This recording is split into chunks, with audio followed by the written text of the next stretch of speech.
Hello everyone, my name is Lowko and welcome to a new StarCraft 2 Heart of the Swarm video. Today we're gonna go over a extremely strong and easy to execute Zerg vs Zerg build order. Now recently I have made a video that is pretty similar to this one covering Zerg vs Terran, and that will be the first link right below that like button below. But in that build I actually go over a gasless build order for ZVT.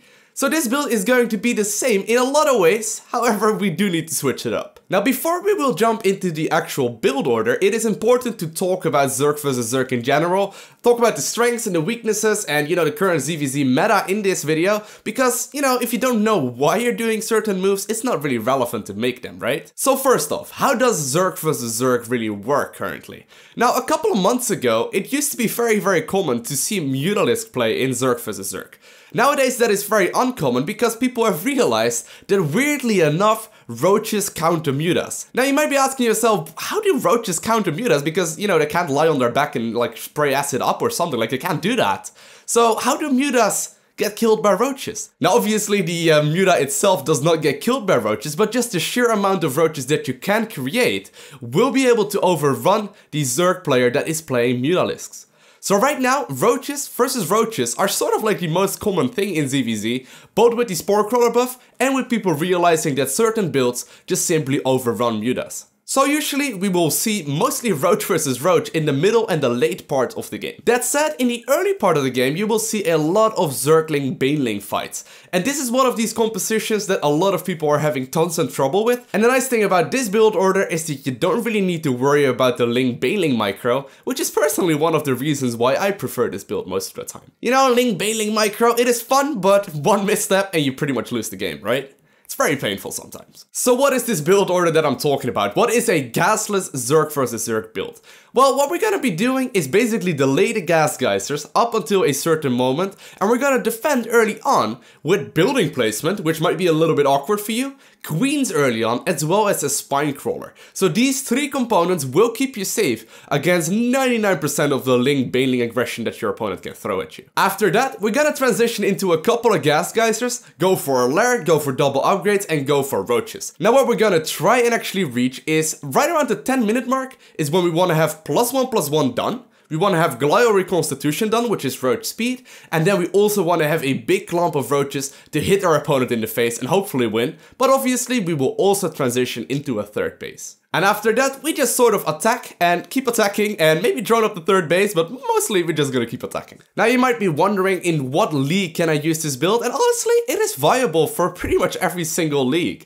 Honestly, if you're Bronze League, I don't ever see you losing with this build if you execute it properly. And if you're Grandmaster League, you are aware that a lot of pro gamers also execute this build order all the time. So the one counter that this build really does have is when your opponent scouts it early on, recognizes exactly what is happening, and then transitions into a third base and gets a bigger economy than you up. And that is usually where things get a little bit more troublesome.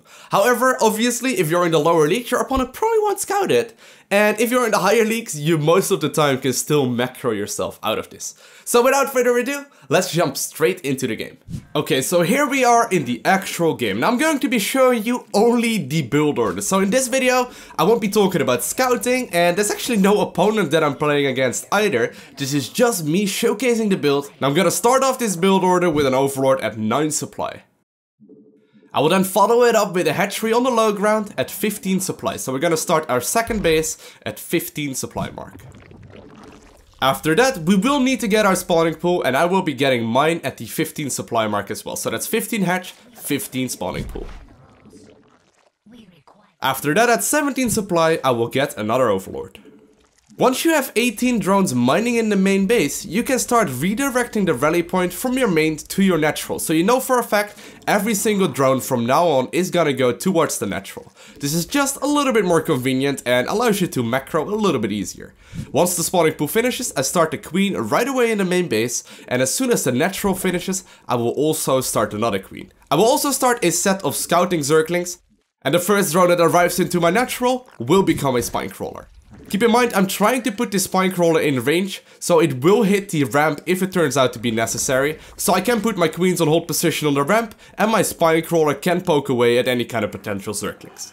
When my first two queens spawn, I will start my third and my fourth one right away after injecting.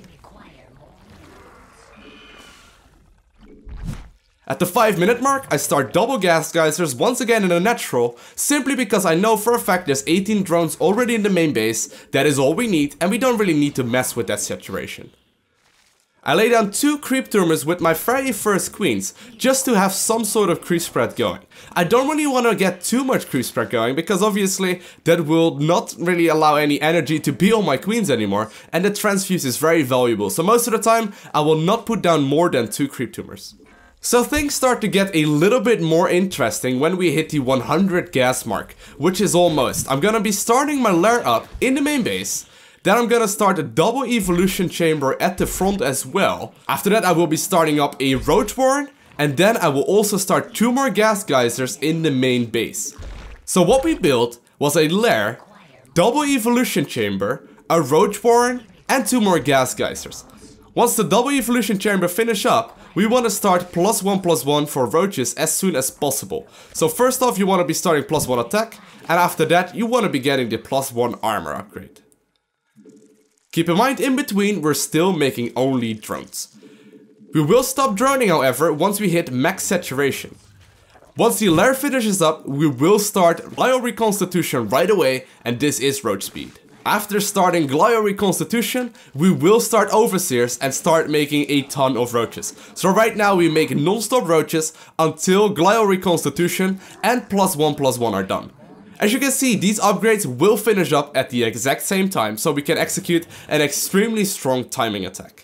Now once your first couple of roaches are out, it's important to also send a drone from your natural to your third, so you can start that one up, but keep in mind you don't want to really be droning it up until the first engagement has happened. So right now we're still just making only roaches. In between, however, when you have 300 minerals, get that third up and going. Now the benchmark that we're gonna try and hit is right between 100 and 110 supply, with Roach Speed done and +1/+1 done. As you can see, Glio Reconstitution is just now finished, which means I am instantly moving with all my forces across the map. And the evolution chambers will finish up the upgrades that they are researching right while my roaches are moving across the map. So right now I'm about to hit my opponent's natural, and my +1/+1 is done. I'm starting +2/+2 right away, and at this point, while I'm dealing aggression to my opponent, I am droning up my third. Now in Zerg vs Zerg, the third base, you never want to overdo that. You never want to go over around 10 drones on minerals. This allows you to produce non-stop roaches with the bases being injected constantly. Keep in mind that most of the time you will deal significant damage with the +1/+1 Roach Speed timing attack. However, if you didn't manage to kill your opponent, just simply keep on making roaches after making a couple of drones for your third, and then execute a second timing attack right when +2/+2 is finished. Now +2/+2 should finish up pretty shortly, right around the 12.5 minute mark. This is also the moment that you should hit the max out on only roaches with +2/+2. Once these upgrades finish, make sure to move out and finish off your opponent. This works out most of the time. Obviously, the higher you are in leagues, the more difficult this is gonna be. But if you're in one of the lower leagues, this is going to be a perfect timing attack that will, in pretty much all situations, overrun your opponent. So yeah, that is pretty much it. That is an extremely strong Zerg vs Zerg build order, easy to execute. However, you will need to practice this at least a couple of times. So what I'd advise you to do is to open up a custom game, jump into a lobby or whatever, and just make sure you practice this before going on the ladder. Because, you know, when you do this for the first time right away on the ladder versus real people, it will get pretty tricky and you most of the time will get overrun and you won't really be able to focus. So what I'd advise you to do is open up a custom game, put yourself in there, no opponent whatsoever, practice this build order maybe, you know, like 4 or 5 times-ish, before going on the ladder and giving this a try. Make sure that when you're trying this out, that you hit the benchmark of 10 minutes with around 100 to 110 supply, with +1/+1 and Roach Speed done. Next, the second benchmark that you want to try and hit is to be 200-200 right when +2/+2 is done, which you obviously start right after finishing +1/+1. So I hope this build order helps you out in your journeys in StarCraft 2. If it did, let me know in the comment section right below that like button. And also, I create a whole lot of this kind of content, so if you're enjoying it, make sure to hit the subscribe button. I think it's, I think it's right around there. And you will be the first to get a notification as soon as I upload new content. I want to thank you guys all for watching. Have an amazing day. Do not forget to smile, and I will see you in the next video. Bye! Hello everyone, my name is Lowko and welcome to a new game of StarCraft 2 Heart of the Swarm. Now recently